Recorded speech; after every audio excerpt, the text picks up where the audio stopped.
Samsung S20 FE 2020 সালে Samsung এর বের হওয়া স্মার্টফোনগুলোর মধ্যে পপুলার একটা স্মার্টফোন এটি। এই স্মার্টফোনটা গত 11 মাস ধরে আমি ব্যবহার করছি আমার ডেইলি ড্রাইভার হিসেবে। এই স্মার্টফোনটার স্পেসিফিকেশন ডিটেইলসে আমি তেমন একটা যাব না, বাট এই স্মার্টফোনটা ইউজ করে যেসব ভালো এবং খারাপ মানে যেসব প্রোস এবং কনস আছে সেগুলো আমি আজকের ভিডিওতে তুলে ধরবো। আশা করছি ভিডিওটা শুরু থেকে শেষ পর্যন্ত একদম সম্পূর্ণ দেখবেন এবং এই ভিডিওটা আপনাদেরকে 2022 সালে এসে স্যামসাং S20 FE কিনবেন কি কিনবেন না সেটি ডিসিশন নিতে সাহায্য করবে। চলুন ভিডিও শুরু করা যায়।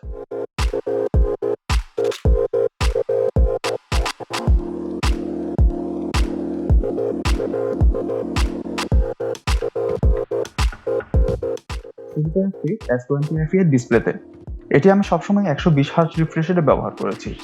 আর সুপার অ্যামোলেড ডিসপ্লে হয় এটার কালার ছিল খুবই ভালো। এর আগে আমি OnePlus 8T ব্যবহার করেছিলাম।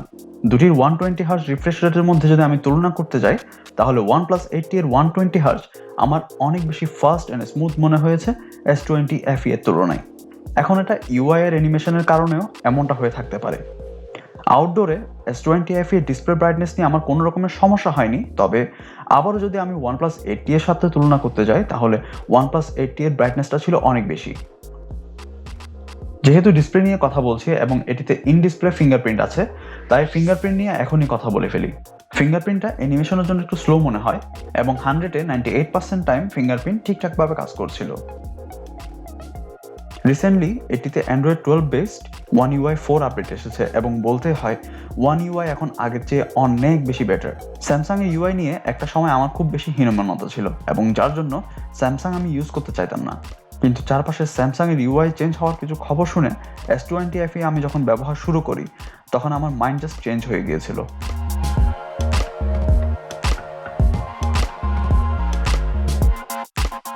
বলতে পারেন অ্যান্ড্রয়েডের যে UI এখন বাজারে আছে তার মধ্যে One UI কে আমি অলওয়েজ সেকেন্ড পজিশনে রাখবো। ফার্স্ট পজিশন সবসময় স্টক অ্যান্ড্রয়েডটাই থাকবে। One UI তে অনেক ফিচার যেমন আছে তেমনি আছে সিকিউরিটি এবং স্যামসাং ডেস্কের সুবিধা। স্যামসাং পাস অ্যাপটাই আমি খুব সম্ভবত সবচেয়ে বেশি ব্যবহার করেছি এখানে। আরো বেশি ভালো লেগেছে প্রতি মাসে সিকিউরিটি আপডেট আসাটা। আমি জাস্ট রীতিমতো অবাক হয়ে গিয়েছিলাম এটি দেখে যে স্যামসাং প্রতি মাসে সিকিউরিটি আপডেট পাঠিয়েছে। এবার ব্যাটারির দিকে আসি। এতে 4500 mAh এর যে ব্যাটারি ইউজ করা হয়েছে তা সিঙ্গেল সিম ইউজ করাতে আমাকে একদিন ব্যাকআপ দিয়েছে, কিন্তু ব্যাপারটা যখন ডুয়েল সিমের ক্ষেত্রে আসে তখন স্বাভাবিকভাবে এটা দিন শেষে আপনাকে একবার চার্জ দিতেই হবে। আর বক্সে 15 ওয়াটের যে চার্জারটা দেওয়া ছিল তা দিয়ে চার্জ হতে আমার অনেক বেশি সময় লাগছিল, যার কারণে আমি 25 ওয়াটের একটা চার্জার কিনে নিয়েছিলাম, স্যামসাং এর অরিজিনাল চার্জার, যেটা প্রায় আমার 2000 টাকার মতো নিয়েছিল। আর এই 25 ওয়াটের চার্জার দিয়ে 1 ঘন্টা 15 থেকে 20 মিনিটের মধ্যে পুরো চার্জ হয়ে যাচ্ছিল। আর রিভার্স ওয়্যারলেস চার্জ আমি ব্যবহারই করিনি। এটার বডির দিকে যদি আসি তাহলে আপনারা সবাই জানেন এটাতে প্লাস্টিক বডি ইউজ করা হয়েছে, যেটিকে স্যামসাং বলে থাকে প্লাস্টিক, এবং এটি একদমই লাইটওয়েট একটা স্মার্টফোন। আমি অলওয়েজ কভার সহ এটা ব্যবহার করেছি এবং কভার ব্যবহারের পরেও এটা আমার তেমন একটা ভারী মনে হয়নি। চারপাশের যে অ্যালুমিনিয়াম ফ্রেম আছে এটিতে বক্স হতে একটা প্রোটেক্টিভ প্লাস্টিক লাগানো থাকে, যা আমি রিসেন্টলি তুলে নিয়েছি এবং এই প্রোটেক্টিভ প্লাস্টিকটার কারণে এটাতে কোনো দাগ পড়েনি। এটিতে IP68 dust and water resisting দেওয়া আছে এবং এটা কিন্তু চেক করার মতো দুঃসাহস আমি মোটেই করিনি, কিন্তু টুকটাক বৃষ্টি বা পানির ঝাপটা যা এখানে পড়েছে তাতে এই মোবাইলটার কোনো রকমের কোনো সমস্যা হয়নি। এই স্মার্টফোনটিকে পাওয়ার করছে স্ন্যাপড্রাগনের 865 ফ্ল্যাগশিপ প্রসেসর। এটির এক্সিনোস ভার্সনে ব্যবহার করা হয়েছে এক্সিনোসের 990 চিপসেট। আমি স্ন্যাপড্রাগন 865 ভার্সনটি ইউজ করেছি, যার কারণে এটি একটি 5G স্মার্টফোন এবং এটি সবকিছু ছিল দুর্দান্ত। আমি নিজেকে একজন হ্যাভি ইউজার বলে দাবি করি এবং আমার যা কিছু প্রয়োজন ছিল তা খুব ভালোভাবেই এই স্মার্টফোনটি সামলেছে। রেগুলার ইউজেজে এটিতে আমি কোনো রকমের হিট লক্ষ্য করিনি, তবে কখন হিট খেয়াল করেছি সেটিতে আমি আসবো আর একটু পর। আমি এটি দিয়ে অনেক বেশি ভিডিও রেন্ডার করেছিলাম, গেম খেলেছিলাম, প্রচুর ছবি আর ভিডিও করেছি। ছবি আর ভিডিওর কথা যখন এসেছেই তখন ক্যামেরার দিকেও যাব, তবে স্টোরেজটা নিয়ে একটু কথা বলি আগে। এতে UFS 3.1 দেওয়া আছে, যার জন্য ট্রান্সফার স্পিড ছিল খুবই ভালো, আর এর 128GB স্টোরেজ ছিল আমার জন্য মোর দেন এনাফ। হ্যাপটিক ফিডব্যাকের কথা যদি আমি বলতে যাই তাহলে বলবো হ্যাপটিক ফিডব্যাক ভালোই ছিল, তবে অবশ্যই ফ্ল্যাগশিপ ক্যাটাগরির না, তবে দাম অনুসারে একেবারে খারাপ তাও কিন্তু না। এবার ক্যামেরার দিকে আসছি। এর পেছনে আছে 12 মেগাপিক্সেলের রেগুলার ক্যামেরা, 8 মেগাপিক্সেলের টেলিফোটো ক্যামেরা এবং 12 মেগাপিক্সেলের ultra wide camera. Regular and telephoto ক্যামেরাতে ওআইএস এর সাপোর্ট দেওয়া আছে। এবার রেগুলার ক্যামেরার দিকে আসি। ছবিগুলো ছিল অলওয়েজ সোশ্যাল মিডিয়া রেডি, সবাই এরকম পছন্দ করে এবং আমারও বেশ ভালো লেগেছে। সবকিছু একটু ব্রাইট করে ফেলা টেন্ডেন্সি ছিল এটাতে ওয়ান ইউআই 4 এর আপডেট আসার আগ পর্যন্ত। 12 মেগাপিক্সেলের ছবিগুলো যথেষ্ট ডিটেইল ছিল। একদম সহজ ভাষায় যদি আপনাদেরকে বলতে যাই তাহলে এটার ক্যামেরা আপনাদের সবারই বেশ ভালো লাগবে। OnePlus 80 এর সাথে আবার কম্পেয়ার যদি আমি করতে যাই তাহলে বলবো S20 FE এর যে 12 মেগাপিক্সেলের ক্যামেরার আউটপুট সেটা অনেক অনেক বেশি ভালো। এরপর আসছি 8 মেগাপিক্সেলের যে টেলিফোটো ক্যামেরা আছে সেটিতে। 8 মেগাপিক্সেলের টেলিফোটো যে ক্যামেরাটা, এটাতে অটোফোকাসের একটা সমস্যা ছিল এবং এটা এখনো আছে। ট্যাপ করার পর একটু ওয়েট করতে হয় প্রপার ফোকাসের জন্য। আর ওয়ান ইউআই 4 আপডেটের পর টেলিফোটো ক্যামেরার ছবিগুলো আগের চেয়ে কিছুটা ডাল হয়ে গিয়েছে, মানে কালারের দিক থেকে আগের থেকে কিছুটা ডাল হয়ে গিয়েছে ছবিগুলো। আর এখনো টেলিফোটো ক্যামেরা দিয়ে এটিতে পোর্ট্রেট ছবি তোলা যায় না, আর আমার ধারণা S20 FE তারা এটা কখনো চালুই করবে না। এবার 12 মেগাপিক্সেলের আলট্রা ওয়াইড ক্যামেরাতে আসছি। এটাও ওভারঅল ভালো ছিল এবং এটা বেশ ভালো লেগেছে যে রেগুলার এবং আলট্রা ওয়াইড ক্যামেরা যে ছবিগুলো আছে তাতে কালার শিফটিং ছিল না। এখনকার অনেক স্মার্টফোন ক্যামেরাতেই রেগুলার অ্যান্ড আলট্রা ওয়াইডের যে ছবিগুলো আছে তাতে কালার শিফটিং দেখা যায়। সেদিক থেকে S20 FE বেশ এগিয়ে থাকবে। পোর্ট্রেট মোড দিয়ে ছবি তুলতে পছন্দ করে না এমন মানুষ খুব কমই পাওয়া যাবে।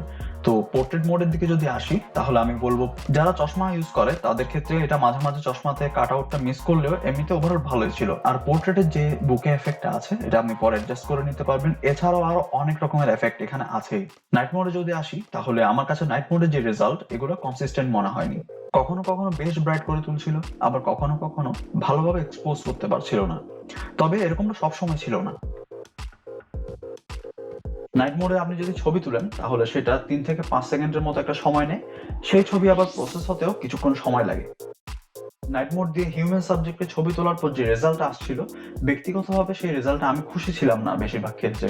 তবে সেই ভালো লাগা না লাগাটা ব্যক্তি বিশেষে যেহেতু ডিফার করে, সো ব্যাপারটা আমি আপনাদের উপর ছেড়ে দিচ্ছি। আমার ভালো লাগছে না বলে যে আপনাদের ভালো লাগবে না সেটা নাও হতে পারে। এবার আসছি ফ্রন্ট ক্যামেরাতে। ফ্রন্টে আছে 32 মেগাপিক্সেলের একটা ক্যামেরা, আর এটা 32 মেগাপিক্সেলের ক্যামেরা হলেও আমার কাছে এটা রেজাল্টটা অতটা ভালো লাগেনি। আমি আরো ডিটেল ছবি আশা করেছিলাম। ডিফল্ট ভাবে বিউটি মোড অন করা থাকলেও আপনি এটা অফ করে দিতে পারবেন, আর অফ করে দেওয়ার পর ছবির যে কোয়ালিটিটা আসে এটা একদম ন্যাচারাল ছবি প্রোভাইড করে। লো লাইটে ভালো ছবি তোলার জন্য এটার ফ্রন্টেও নাইট মোড দেওয়া আছে, তবে সেটা পারফরমেন্সও যে খুব একটা ভালো ছিল তাও না। এবার আসছে ভিডিওতে। স্মার্টফোনটা দিয়ে আমি অনেক ভিডিও করেছি এবং আমার যে ব্লগের চ্যানেলটা আছে সেটার বেশ কিছু ভিডিও এবং এই চ্যানেলটার যে সকল জার্সি রিভিউ আছে সবগুলো কিন্তু এই স্মার্টফোনটা দিয়েই তৈরি করা। এই স্মার্টফোনটার ভিডিও কোয়ালিটি আমার কাছে বরাবরই বেশ ভালো লেগেছে, অনেক বেশি স্টেবল ছিল। আর ফ্রন্ট এবং রিয়ার দুই দিকে ছিল 4K 60 FPS, যদিও ফ্রন্টের কোয়ালিটি অবশ্যই রিয়ারের মতো ভালো ছিল না। 4K 30 বা 60 তে ভিডিও করতে গেলে স্মার্টফোন গরম হয় বেশ, আর এটাই স্বাভাবিক। ওই যে একটু আগে আপনাদেরকে বলছিলাম স্মার্টফোনটা একটা জায়গায় গিয়ে গরম হয়, এটা ছিল সেই অংশটা। আপনারা এই স্মার্টফোনের ভিডিও কোয়ালিটি নিয়ে যদি আরো বেশি জানতে চান তাহলে আই কার্ডে দিয়ে দেওয়া ভিডিওগুলো দেখতে পারেন, অথবা আমার ব্লগ চ্যানেলে যে ভিডিওগুলো আছে সেগুলো চেক করতে পারেন। পোর্ট্রেট ভিডিও এখন কম বেশি প্রায় সব স্মার্টফোনে করা যায়। এই স্মার্টফোনটিতেও পোর্ট্রেট ভিডিও করার মতো সুযোগ আছে, তবে পোর্ট্রেট ভিডিও ইউজ করলে তাতে কোয়ালিটিটা লস হয় এবং ফ্রন্ট এবং রিয়ার দুই দিকে কিন্তু পোর্ট্রেট ভিডিও করার সুযোগটা এখানে দেওয়া আছে। এছাড়াও এই স্মার্টফোনটাতে pro video, super slomo, hyper lapse, এয়ারডল এরকম আরো অনেক ফিচার দেওয়া আছে। এটির ক্যামেরা নিয়ে অনেক কথা বললাম, এবার এটার লাউড স্পিকারের দিকে আসছি। এটার লাউড স্পিকার আমার মোটামুটি বেশ ভালোই লেগেছে, তবে অবশ্যই কিন্তু আইফোন 12 এর মতো ভালো না। আবার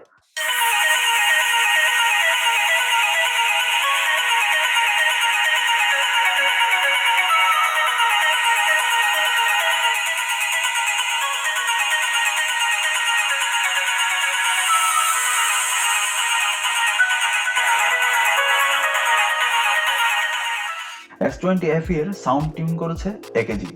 দাম হিসেবে আমি বলবো সাউন্ড যথেষ্ট লাউড ছিল এবং সাউন্ডের কোয়ালিটিটাও আমার কাছে অনেক বেশি ভালো লেগেছিল। কানেক্টিভিটির দিকে যদি আসি তাহলে কানেক্টিভিটি নিয়ে আমি একেবারে কোনো রকমের সমস্যা ফেস করিনি। এই স্মার্টফোনটিতে একটা বড় রকমের সমস্যা ছিল যা One UI 4 আপডেটের পরে ঠিক হয়ে গিয়েছে। কোনো কিছু টাইপ করার সময় প্রায় 2-3 বার প্রেস করলে এটা তারপর ডিটেক্ট করতে পারছিল এবং এটা ছিল খুবই বিরক্তিকর একটা ব্যাপার। এই সমস্যার জন্য এটা সেল করে দেওয়ার চিন্তাও আমি মাথায় এনেছিলাম, তবে তার আগে ভাবলাম ঠিক করার একটা শেষ চেষ্টা করে দেখা যাক। টুইটারে স্যামসাং সাপোর্টের কাছে আমি প্রবলেমটা তুলে ধরে একটা টুইট করি এবং তারাও ফিডটি টুইট করে এবং পরে ইনবক্সে কথা হয় তাদের সাথে আমার। তারা যে সলিউশনটা দিয়েছিল সেটা অ্যাপ্লাই করার পরেও সমস্যাটা রয়ে যায়, তবে One UI 4 আপডেটের পর এই প্রবলেমটা চলে যায়। স্যামসাং সাপোর্টের একটা জিনিস আমার বেশ ভালোই লেগেছে, সেটা হচ্ছে তারা পরে নিজ হতে টুইটারে আমাকে মেসেজ করেছিল এবং জানতে চেয়েছিল আমার সমস্যাটা সলিউশন হয়েছে কিনা। সো S20 FE এর ওভারঅল এক্সপিরিয়েন্স ছিল আমার এটাই।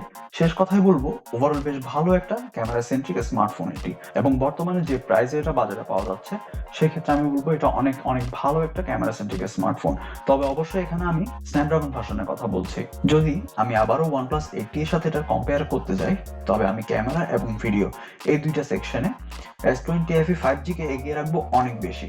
রিসেন্টলি S21 FE বের হয়েছে, যা S20 FE থেকে রিফাইন্ড এবং বেশ দামিও। যদি ভালো ক্যামেরা পারফরমেন্স আপনার চাহিদা হয়ে থাকে, তাহলে আপনি অবশ্যই S20 FE 5G কে চুজ করতে পারেন। আর যদি সুপার স্মুথ পারফরমেন্স এবং আরো বেশি ব্যাটারি ব্যাকআপ আপনার চাহিদা হয়ে থাকে, তাহলে OnePlus 80 এর দিকে আপনি যেতে পারেন। যদিও Oppoর সাথে মার্চ করার পর এটার বর্তমান অবস্থা কি তাও একটা ভাবার বিষয়। তো এই ছিল স্যামসাং S20 FE এর লং টার্ম রিভিউ। ভিডিওটা যদি আপনার ভালো লেগে থাকে তাহলে লাইক করবেন, সাবস্ক্রাইব করবেন এবং বন্ধুদের মাঝে শেয়ার করবেন। আজকের ভিডিওতে এতটুকু ছিল। পরবর্তীতে কোনো নতুন ভিডিও নিয়ে আপনাদের সামনে হাজির হয়ে যাব। ভালো থাকবেন, ধন্যবাদ।